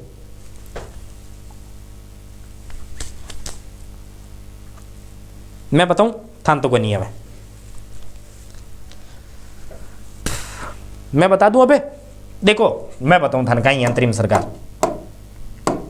पीके साहब आप मेरे से पार्टी लोगे कन्फर्म है, इतनी मेहनत की है सच में। एक बार हमारे पीके भाई के लिए जोरदार तालियां हो जाए, क्योंकि आज उनकी वजह से लगभग बहुत शानदार क्लास के अंदर बच्चे आ गए हैं एक नए चैनल पे। अब इन बच्चों से निवेदन है कि कृपया अबाउट में जाकर के ग्रुप भी ज्वाइन कर ले, इंस्टा को भी फॉलो कर ले और प्लस के अंदर चैनल को भी सब्सक्राइब कर ले। देखो हमारी बात चल रही है अंतरिम सरकार की, कहाँ कट गई अंतरिम सरकार, आ रही अंतरिम सरकार। देखो अंतरिम शब्द का अर्थ होता है टेम्परेरी, कौन होता है टेम्परेरी। 1946 के अंदर क्या हुआ था, कैबिनेट मिशन आया था। 1947 में हमें आज़ादी मिल गई थी, क्या मिल गई थी, आज़ादी मिल गई थी। और भारत की संविधान सभा की बात करते हैं तो 1952 के अंदर भारत की संसद का गठन किया गया था, किया गया था नहीं किया गया था, सोचने की कोशिश करो। 1946 में कैबिनेट मिशन आया, 1947 में हमें आज़ादी मिली थी और 1952 के अंदर हमारी संसद का निर्माण किया गया था। भाई प्रथम आम चुनाव, सफल प्रथम आम चुनाव कब हुए थे, अभी तो हुए थे ना। तो इसके बीच में जो सरकार काम करेगी 1946 से लेकर के 1952 के बीच में, जब तक एक नई सरकार का गठन नहीं होगा तब तक जो एक सरकार काम करेगी उस सरकार को हमने क्या नाम दे दिया था, अंतरिम सरकार दिया था। दैट इज आपकी कहलाती है टेम्परेरी गवर्नमेंट। ध्यान में रख लिया, बहुत बार पूछा गया ये शब्द है। 1946 बिल्कुल एकदम सही बात है। आगे आ जाओ। कांग्रेस सरकार तथा मुस्लिम लीग दोनों ने कैबिनेट मिशन को स्वीकार किया था। देखो जब 1946 की बात आती है तो 1946 के अंदर तो कांग्रेस और मुस्लिम दोनों ने स्वीकार कर लिया था। यहां अक्सर हम गलती करते हैं, क्यों करते हैं, जब हम भारत का संविधान पढ़ते हैं, क्या पढ़ते हैं, भारतीय संविधान। भारतीय संविधान के अंदर जब हम भारतीय संविधान पढ़ते हैं तब हम देखते हैं कि संविधान सभा की प्रथम बैठक का बहिष्कार किसने किया था, मुस्लिम लीग ने कर दिया था, किया था नहीं किया था भाई, संविधान सभा की प्रथम, गुरु मैंने तो कर दिया था। बहुत बहुत धन्यवाद आपका। हाँ कविता जी आपने सबसे पहले आंसर दिया था मेरा OnePlus, बहुत बहुत धन्यवाद। देखो अब आप कट चला, ये भगवान बिदामा खाने पर सी आज नहीं, कमेंट इतना कर दिया नीचे, थारी मैडम जी ने पतो लागना चाहिए और कह दिया घर के मान से बिदामा रखी है, बिदामा सर ने खुआया करो, नहीं भूल गया सर क्लास के मान पर कहीं पढ़ा। हाँ देखो जब हमारी संविधान सभा का निर्माण हुआ था, संविधान सभा का निर्माण होने के बाद जो हमारी प्रथम बैठक हुई थी उसमें बहिष्कार कर दिया था किसने, मुस्लिम लीग ने। मुस्लिम लीग के सदस्य आए ही नहीं थे। तो हम लोग क्या करते हैं, जब हम ये पूछा जाता है कि भाई संविधान कैबिनेट मिशन का बहिष्कार किसने किया था या कैबिनेट मिशन के अंदर किसने भाग नहीं लिया था, ऑप्शन के अंदर आपको पहला ही ऑप्शन देखा जो मुस्लिम लीग, और हम क्या करते हैं इसको राइट कर देते कि भाई मुस्लिम लीग ने अलग प्रांत की। हालांकि मुस्लिम लीग ने कैबिनेट मिशन का बहिष्कार नहीं किया था, संविधान सभा का बहिष्कार किया था, ठीक है ना। कैबिनेट मिशन को स्वीकार किया था ना कि संविधान सभा को, यह बात ध्यान में रख लेना। सकारात्मक पर्दा, पाकिस्तान की मांग स्वीकार कर दी गई थी। देखो अब आपको पता होने से पाकिस्तान क्या मांग रहा था, पढ़ो, हमने क्या पढ़ा था, ठीक ना। राम गोपालाचारी का जो साझा प्रस्ताव पढ़ा था उसमें पाकिस्तान क्या क्या बोल रहा था। देखो अभी हमने राम गोपालाचारी का जो साझी प्रस्ताव पढ़ा था, नहीं पढ़ा था सबसे पहले, उसके अंदर पाकिस्तान क्या मांग रहा था, पाकिस्तान ने कौन सी मांगे की थी कि पाकिस्तान ने एक तो मांग की थी कि भाई दोनों को क्या कर दो, ठीक है ना, पूर्वी तथा जो आपका पश्चिम पाकिस्तान है उसको मिलाने के लिए जो गलेरिया है उसको क्या कर दो, एक कर दो, गलेरिया दे दो। क्या गलेरिया दे सकते हैं, नहीं दे सकते, भौतिक यदि हम भौगोलिक दूरी देखें तो बहुत ज्यादा अधिक थी। देशी रियासतों की समस्या सामने आई थी, संसाधनों के बंटवारों की समस्या सामने आई थी, गलेरिया दिला जाना असंभव था। अब संसाधनों का बंटवारा कैसे करेंगे, प्लस के अंदर देशी रियासतों की समस्या सामने आई थी क्योंकि देशी रियासतें मेरी तरह नींद में थी, उनको ये पता ही नहीं था कि मुझे पाकिस्तान में मिलना है, मुझे भारत में मिलना है, कि हम अलग रहे। वो एक भाभी जी की तरह अलग ही थी, सासू माँ के साथ रहूं, देवर के साथ रहूं। तो ये प्रमुख हमारी समस्या सामने आई थी। अंतरिम सरकार का गठन किया गया था, ये ध्यान में रख लेना। अब इसके देखो प्रमुख प्रावधान क्या है, पढ़ लेते हैं अलग से। नकारात्मक प्रावधान क्या थे, ये तो सकारात्मक, संविधान निर्माण की प्रक्रिया गलत थी, कमजोर केंद्र का गठन था, ठीक है। आगे आ जाओ। प्रांत अपना समय अलग बना सकते थे, ये सबसे बड़ी बात आती है, गलत थी, ठीक है ना, ये सबसे बड़ी गलत बात थी। अब आ जाओ संविधान सभा का चुनाव, इंपॉर्टेंट बातें यहां से आपकी स्टार्ट हो जाती है। ये जो अभी तक मैंने जो आपको ऊपर सकारात्मक और नकारात्मक प्रभाव बताया था ना, ये प्रभाव आपके पूछे जाते हैं आरएस के अंदर, आईएएस के अंदर, आईपीएस के अंदर, ये जो एग्जाम होते हैं ना यूपीएससी वगैरह के, इनमें पूछे जाते हैं कि क्या प्रावधान सकारात्मक थे, क्या प्रावधान नकारात्मक थे, आप 2 3 4 5 शब्दों के अंदर या 15 शब्दों में उल्लेख कीजिए, उस समय आपसे पूछे जाएंगे। संविधान सभा का चुनाव 1946 क्या कहता है, देखो। अब कैबिनेट मिशन, मैं केएम लिख रहा हूं, ठीक है। कैबिनेट मिशन का प्रमुख उद्देश्य था संविधान सभा का गठन करना, और कैबिनेट मिशन ने संविधान सभा का गठन कर दिया। गठन करने के बाद कैबिनेट मिशन ने यहां पर संविधान सभा के अंदर सदस्यों की संख्या रखी थी 389 की। कितनी रखी थी? 389 की। अब प्यारे मित्रों, यहां से आपको पहला ही क्वेश्चन पूछा जाएगा कि कैबिनेट मिशन ने संविधान सभा के अंदर 389 सदस्यों के आंकड़ा क्यों रखा था। बहुत बढ़िया बात है, देखो कोशिश करो समझने की। कैबिनेट मिशन ने संविधान सभा के अंदर 389 का आंकड़ा क्यों रखा था। यदि कैबिनेट मिशन चाहती तो यहां पर आपकी 400 का आंकड़ा रख सकती थी। कितने का? 400 का आंकड़ा। 500 का रख सकती थी 1000 पर। कैबिनेट मिशन ने संविधान सभा के अंदर ये जो आंकड़ा रखा था, ये रखा था जनगणना के आधार पर। किसके आधार पर? जनगणना के आधार पर। उस समय ये यानी 1946 की बात करें तो 1946 के समय भारत के अंदर लगभग 40 करोड़ जनसंख्या थी। कितनी थी? 40 करोड़ जनसंख्या थी। देख लो, लगभग 40 करोड़ की बात आ रही है, ठीक है ना। और यहां पर कैबिनेट मिशन ने स्पष्ट कहा था कि भारत के अंदर एक प्रतिनिधित्व, एक व्यक्ति लगभग 10 लाख लोगों का प्रतिनिधित्व करेगा। कितने पर?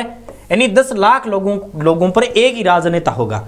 तो ऐसे देखा जाए तो लगभग 40 करोड़ थी, यानी लगभग आपको पूछा जाए तो लगभग मतलब 38 करोड़ 90 लाख कुछ वैसी करके थी। तो लगभग 40 करोड़ का आंकड़ा आया था 389 का। 1946 के अंदर कितनी थी? 40 करोड़। आज कितनी है? 1946 में 40 करोड़ थी।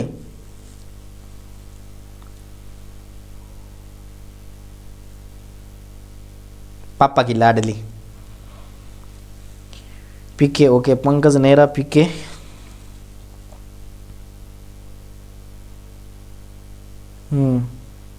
दिल्ली पर आप ये ग्रुप बनावांगे टेलीग्राम पर। देखो मैं क्या कहता हूं, हाँ 1946 के अंदर हमारे पास 40 करोड़ जनसंख्या थी, और आज 2023 के अंदर 157 प्लस 157 करोड़,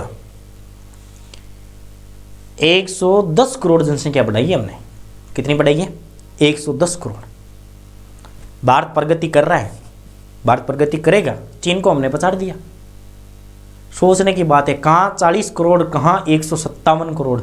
157 ही तो अभी, कहाँ 157 करोड़। रात और दिन प्रगति कर रहे हैं, रात और दिन, ठीक है। अब देखो, अब अभी हमने चर्चा की थी कि सर उस समय जो भारत है ना वो 2 भागों में डिवाइड था। ब्रिटिश भारत, बिल्कुल सही बात है, और एक आपकी देसी रियासत है। ब्रिटिश भारत को भी आप 2 भागों में डिवाइड कर दो। ब्रिटिश भारत एक तो जो प्रांत थे यानी जो राज्य थे वो थे, और एक यदि बात करें तो केंद्र शासित प्रदेश, जिनको चीफ कमिश्नरी प्रांत भी कहा जाता है। क्या कहा जाता है? चीफ कमिश्नरी प्रांत भी इनका नाम आता है, तो कहीं आप गड़बड़ाना मत। केंद्र शासित प्रदेश भी नाम आता है, चीफ कमिश्नरी प्रांत भी आता है, तो दोनों आपको कहीं पर भी गड़बड़ाना मत ही, ठीक है। ब्रिटिश भारत से संविधान सभा के लिए जो आंकड़ा लिया गया था वो लिया गया था 296 का। कितने का लिया गया था? 296 का, ठीक है। आगे आ जाओ, देसी रियासतों से जो आंकड़ा लिया गया था वो लिया गया था 93 का। देखो ये जो 296 का आंकड़ा है वो तो होगा निर्वाचित। निर्वाचित का अर्थ जानते हो ना? निर्वाचित का अर्थ है मतलब इनके अंदर तो इलेक्शन होगा, लेकिन ये जो आंकड़ा है ये हो गया आपके मनोनीत, यानी इनकी इच्छा थी कि आप चाहो तो संविधान सभा में भाग लो और चाहो तो मत लो, ठीक है, ध्यान में रख लेना। अब देखो जो 296 का आंकड़ा है, 296 का, उसमें प्रांत और कमिश्नरी प्रांत दोनों आते हैं। तो इस समय ये आपके 4 कमिश्नरी प्रांत थे, और चारों के नाम आपसे पूछे जाएंगे। चारों के नाम कैसे हैं? A for apple, B for boy, C for cat और डी फॉर डॉग। 4 याद कर लो। A for Ajmer Merwara, A for Ajmer Merwara, ध्यान में रख लेना। उसके बाद आ जाओ B for Balochistan, C for Coorg, वो जो वर्तमान के अंदर कर्नाटक में पड़ता है। कहां पर पड़ता है? वर्तमान के अंदर कर्नाटक में पड़ता है। और डी फॉर दिलवालों की दिल्ली। ये 4 पहले केंद्र शासित प्रदेश थे जो किस में आते थे? ब्रिटिश भारत के अंदर आते थे। तो 4 तो सदस्य हमने किससे ले लिया, केंद्र शासित प्रदेश से, और 292 सदस्य हमने किससे ले लिए थे, ब्रिटिश भारत से। इनको यदि मिलाया जाए तब 296 आते, और 296 के अंदर 93 आप देशी रियासतों को जोड़ दो तो 296 प्लस 93 कितने हो जाएंगे, 389 का आंकड़ा टोटल संविधान सभा के लिए चुना गया था। तो यहां तक आपको समझ में आया है फिर नहीं है? आगे चले, नेक्स्ट बात करते हैं। ठीक है, अब बहुत सारी सीटें हैं, जैसे यदि हम बात करते हैं तो कांग्रेस ने 208 सीटों पर जीत प्राप्त की थी, कांग्रेस को 208 सीटें मिली। मुस्लिम लीग ने पृथक निर्वाचन की 78 में से 73 सीटें प्राप्त की थी।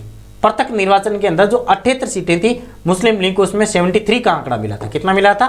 73 का। मुस्लिम लीग संविधान सभा में अल्पमत में थी, इसलिए इसने संविधान सभा को स्वीकार नहीं किया। अब मेन कारण यही था, बहुत बार पूछा जाता है जब वाद विवाद आ जाते हैं ना, सर समझाने आ रहा है, मजा आ गया, बहुत बहुत धन्यवाद हाँ को भाई जी। ठीक है, बढ़ाई करने के लिए बहुत शानदार। देखो, एक आपसे कभी वाद विवाद के अंदर पूछा जाता है कि भाई ये जो संविधान सभा है इसका विरोध क्यों किया था मुस्लिम लीग ने। मुस्लिम लीग ने पहले तो वोटिंग की थी, भाग लिया था निर्वाचन के अंदर, लेकिन भाई साहब अल्पमत से लिया था, उनको उतना मत नहीं प्राप्त हुआ, क्योंकि मुस्लिम लीग चाहती थी कि हम किसी भी प्रकार से हिंदुओं से आगे निकल जाएंगे, लेकिन कांग्रेस आगे निकल नहीं पाई। इनको चिल्लेगार लग गया था कि यार हम लोगों के साथ इतना दुर्व्यवहार, वैसे भी हमारी संख्या कम है, ये साले जीतने नहीं देंगे कांग्रेस वाले। तो मुस्लिम लीग ने क्या कर दिया था, बहिष्कार कर दिया था कि हमको तो संविधान सभा ही नहीं चाहिए। सीधी कार्यवाही दिवस आपके 16 अगस्त 1946 को मनाया गया था, ये तिथि याद कर लेना, 16 अगस्त को ये सीधी कार्य दिवस मनाया गया। मुस्लिम लीग ने पाकिस्तान के लिए पूरे देश में सांप्रदायिक दंगे करवा दिए थे। अब मुस्लिम लीग को पता था संविधान सभा के अंदर तो हमारी बात बनेगी नहीं, क्योंकि यहाँ तो अब सीधी सी बात है कांग्रेस की चलेगी जिस प्रकार से अभी मोदी जी की चल रही है। उन्होंने कहा कि भाई साहब हम एक काम करते हैं, सांप्रदायिक दंगे करवा दो, लोगों को लड़वा दो, हिंदू मुस्लिम को, और इन्होंने देश के अंदर पाकिस्तान की मांग को लेकर के सांप्रदायिक दंगे। अब इधर संविधान सभा का गठन किया गया था। अब अपनी संविधान सभा काम करना स्टार्ट करे संविधान लिखने का, उससे पहले जिन्ना ने नई अंगुली स्टार्ट कर दी थी, और जिन्ना ने पूरे देश के अंदर पूरा का पूरा क्या कर दिया था, सांप्रदायिक दंगे करवा दिए थे कि नहीं भाई अब हम अलग होंगे, पाकिस्तान अलग चाहिए, वोट फॉर पाकिस्तान, पाकिस्तान का अलग करो, मुस्लिमों को अलग करो, हमें हमारा पाकिस्तान दो। अब नेहरू जी और गांधी जी को बुखार चढ़ गया था, नेहरू जी की और बेटी का कार्ड मसा से तो इनमें मनार ले रहा, अरे घर बनियो कौन ही, गाँव विश्व कौन भी बोली मांग थोड़ा मांगन आ गया। मुश्किल से अंग्रेजों से संविधान सभा का निर्माण करवाया, अब ये इसने नई प्रचार स्टार्ट कर दिया, संविधान सभा का बहिष्कार कर दिया और इसने पाकिस्तान की मांग कर दी। अब बेचारे परेशान हो गए थे। पंडित जवाहरलाल नेहरू ने नेतृत्व के अंदर अंतरिम सरकार का गठन किया गया। अब 216 अंतरिम सरकार को गठन करियो, और पंडित जवाहरलाल नेहरू को अंतरिम सरकार का प्रधानमंत्री बनाया गया था, यानी आजाद भारत के प्रथम टेम्परेरी प्रधानमंत्री भी कौन थे, हमारे पंडित जवाहरलाल नेहरू थे। मुस्लिम लीग के लियाकत अली को वित्त मंत्री बनाया गया था। अब फिर भी हमने कहा कि भाई चलो कुछ नहीं है, आप एक काम करो, मुस्लिमों को कुछ न कुछ राजी कर दो। तो हमारे पास एक बंदा था, वो था कौन, लियाकत अली, और लियाकत अली को हमने क्या बना दिया था, विदेश वित्त मंत्री बना दिया था कि भाई साहब पैसा जाने तू जाने थारो काम जाने, पैसा तो इस समय आई को नहीं, आपा के पास पैसे तो थे ही नहीं, देश दे दे तो ये बर्बाद कर दे। लियाकत अली ने अंतरिम सरकार में हस्तक्षेप किया तथा वल्लभ भाई पटेल ने कहा यदि हमने एक पाकिस्तान नहीं दिया तो देश के प्रत्येक भाग में पाकिस्तान बन जाएगा। आप पटेल जी के थे, पटेल जी ने संविधान सभा के अंदर स्पष्ट रूप से घोषणा कर दी थी कि आप इनकी बात को मान लो। क्लास अटक गई, नेट रिचार्ज करो, क्लास अटक गई तो अपने पास तो अटकने वाली नहीं है। 3300 जीबी पर मंथ का मिलता है, 3300 जीबी अपने सर से तो होगा नहीं। मैडम आपकी यहाँ पर है नहीं, वरना वो वाईफाई से अपने वो धार्मिक देखने स्टार्ट करते, सास भी कभी बहू थी, ठीक है ना, पहला पहला प्यार है, उसमें नाटक है। तो मैं तो नाटक देखता नहीं, मैच चल रहे वो मैं देखता नहीं, तो अपना नेट एकदम क्लासों के लिए, इसलिए मैं मैडम को लेके नहीं है, वरना वो 9 बजे क्लास लेने दे क्या, 8 बजे टाइम से खाना खा के सो जाओ।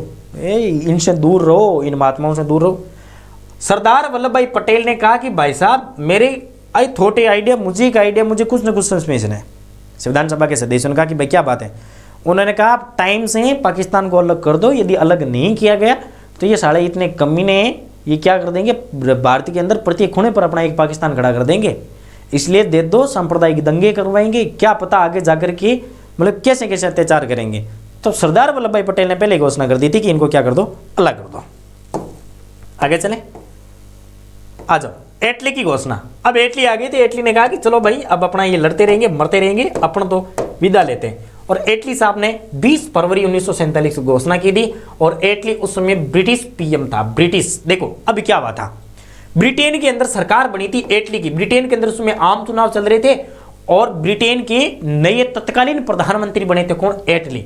और एटली ने कहा कि सारा झंझट ही खत्म करो, कभी हम कुछ दे रहे कभी हम कुछ दे रहे। सर कुछ प्रॉब्लम हो गई थी शायद, अरे कोई बात कौन पापा की परी। एटली ने कहा कि यार इस भारत को छोड़ो। एटली से पहले जो प्रधानमंत्री थे उन्होंने कहा यार ऐसा करो वैसा करो, कभी संविधान सभा का निर्माण करो, कभी इनको कुछ दो कभी इनको कुछ दो, आज ये काम करो इनको दे ही दो। और जैसे ही एटली ने पीएम की कुर्सी धारण करी और मोदी जी की तरह उसने घोषणा कर दी, मेरे प्रिय भाइयों और बहनों, आप सभी को सूचित किया जाता है कि भारत आज के बाद आजाद होगा। और इधर हमने क्या कर दिया, थालियां बजानी स्टार्ट कर दी थी, किसी ने ढोलक बजानी स्टार्ट कर दी। तो एटली ने घोषणा की थी 20 फरवरी 1947 को। एटली उस समय ब्रिटिश के प्रधानमंत्री था, मतलब बना ही था नया नया।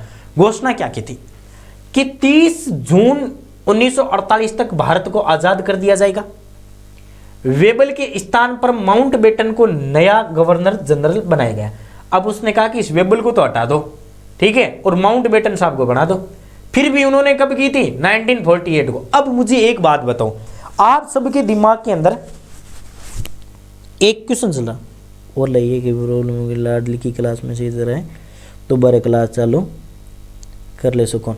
देखो अब मुझे एक बात बताओ, यहाँ से एक हम सोचने योग्य बात चलती है, शायद आपको, यदि आपके अंदर कुछ दिमाग है तो ठीक है। मैं फोन चार्ज लगा देता हूँ, मेरा फोन स्विच ऑफ होने वाला है। शायद आपको कुछ पता हो तो मैं आपको एक दो बात बताऊं शानदार तरीके से। क्या बताओगे सर? देखो मुझे एक बात बताओ, हमने मतलब अंग्रेजों के साथ मतलब बहुत सारा अंग्रेजों के साथ सहयोग भी किया था, अंग्रेजों ने हमारा भी सहयोग किया था, ठीक है ना। और अंग्रेज तो चाहते नहीं थे कि भाई भारत आज़ाद करो, लेकिन फिर भी हम आज़ाद हो गए थे। बहुत बड़ी सोचने की बात है भाई, बहुत बड़ी सोचने की बात है। एकदम से हमें आज़ादी कैसे दी गई थी? शायद आपको पता होना है, यूएनओ का गठन किया गया था 1945 को, और 1945 के अंदर यूएनओ ने सीधी फटकार लगाई थी, कहा कि देश के अंदर विदेश के अंदर जितने भी गुलाम देश हैं उन सबको आज़ाद कर दो। यूएनओ ने स्पष्ट रूप से घोषणा की थी कि जितने भी गुलाम देश हैं उन सबको क्या कर दो, आज़ाद कर दो। तो यूएनओ की घोषणा के कारण हमें आज़ादी मिली थी, तब जाकर के ब्रिटेन ने आज़ादी दी थी, ठीक है ना। फंस चुका था ब्रिटेन, क्योंकि इधर सुभाष चंद्र बोस ने अपनी फौज खड़ी कर दी कि साले जाओ तो जाओ वरना हम दो थप्पड़ की लगाएंगे, ठीक है ना। इधर गांधी जी जो अहिंसा के मार्ग पर चल रहे थे वो हिंसा में उतर गए थे। इधर पंडित जवाहरलाल नेहरू ने समाचार पत्रों में लिखवाना स्टार्ट कर दिया था, हम बहिष्कार करेंगे। इधर हमने होम रूल आंदोलन स्टार्ट कर दिए थे। तो ऐसे करके अंग्रेज परेशान हो गए थे और इन्होंने भारत छोड़ने का निर्णय लिया था। और जो सबसे ज्यादा फटकार लगाई थी वो इन्होंने लगाई थी 1945 के अंदर। फिर जैसे एटली आए, एटली ने कहा कि जैसे चुनाव आयोग वाले करते हैं ना, अभी जिला कलेक्टरों का, इनका पुलिस वालों का, इनका सारा का सारा सिस्टम चेंज कर रहे, नहीं करे थानेदारों का। इन्होंने कहा वेबल के स्थान पर किसको, जीजी को रख दो, किसको, माउंटबेटन को रख दो। उसके बाद बालकनी योजना, ठीक है। इस बालकनी योजना को क्या कहा जाता है, ये माउंटबेटन योजना भी कहलाती है। एक बात ध्यान में रखना, बालकनी योजना को माउंटबेटन योजना भी कहा जाता है, ठीक है। इसका उपनाम माउंटबेटन के द्वारा दी गई थी। इसके तहत भारत के विभाजन का बाल्कन देशों की तरह आजाद किया जाएगा। देखो एक बात ध्यान में रख लेना, व्हाट इज दिस बाल्कन देश? कौन कौन जानता है, मुझे कमेंट करके बताओ। आप में से बाल्कन योजना कौन कौन जानता है कि सर बाल्कन योजना क्या होती है? क्वेश्चन बहुत बार पूछा गया है प्यारे मित्रों, इतनी बार पूछा गया जितनी बार आपने पढ़ा नहीं है। तो मुझे जल्दी से कमेंट करके बताओ कि बाल्कन योजना क्या होती है, इंपॉर्टेंट है। बाल्कन योजना 6 देश थे, जैसे एक तो आपके अल्बानिया हो गया था, एक आपके यूनान हो गया, एक आपके बुल्गारिया हो गया था, ठीक है ना। ऐसे मिलाकर के जो आपके बाल्कन प्रायद्वीप है ना, बाल्कन प्रायद्वीप के 6 देशों को आजाद किया गया था। उसी प्रकार से भारत को भी आजाद किया जाएगा। माउंटबेटन योजना, डिकी बर्ड प्लान भी इनको कहा जाता है, 3 जून 1947 को पारित की गई थी। ये योजना हम पढ़ेंगे कल, और कल विधित रूप से आप 9 बजे आ जाना। 9 बजे से लेकर के वापस कल हमारे 11 बजे तक क्लास लगेगी। 1-1.5-2 घंटों का सेशन है, वो हम कल स्टार्ट करेंगे। अब मुझे ये बताओ, जितनी चीजें मैंने पढ़ाई आपको समझ में आई है फिर नहीं है? हालांकि क्लास लेने का मन तो बहुत ज्यादा था, लेकिन चेस्ट प्रॉब्लम की वजह से मैं ज़्यादा क्लास नहीं ले सकता, अपने स्वास्थ्य के थोड़ा सा मैं विपरीत नहीं जा सकता। अब मुझे जल्दी से बताओ, क्या आपको ये अड़ंगा समझ में आया या फिर नहीं आया? कमेंट करके जल्दी बताओ, ठीक है। एक जितने भी साथी नहीं जुड़े वो सारे के सारे सब्सक्राइब कर देना, अबाउट में जाकर के लिंक दी गई है, इंस्टा पेज को भी फॉलो कर देना और जोड़ देना, ठीक है। कमेंट करके बता देना क्लास आपको कैसी लगी, ताकि पर डे हम 9 से लेकर के 11 बजे तक क्लास लें। आशा करता हूँ आप सभी को क्लासें समझ में आई होगी। तो अब लेते हैं विदा, सभी को गुड नाइट, राधे राधे।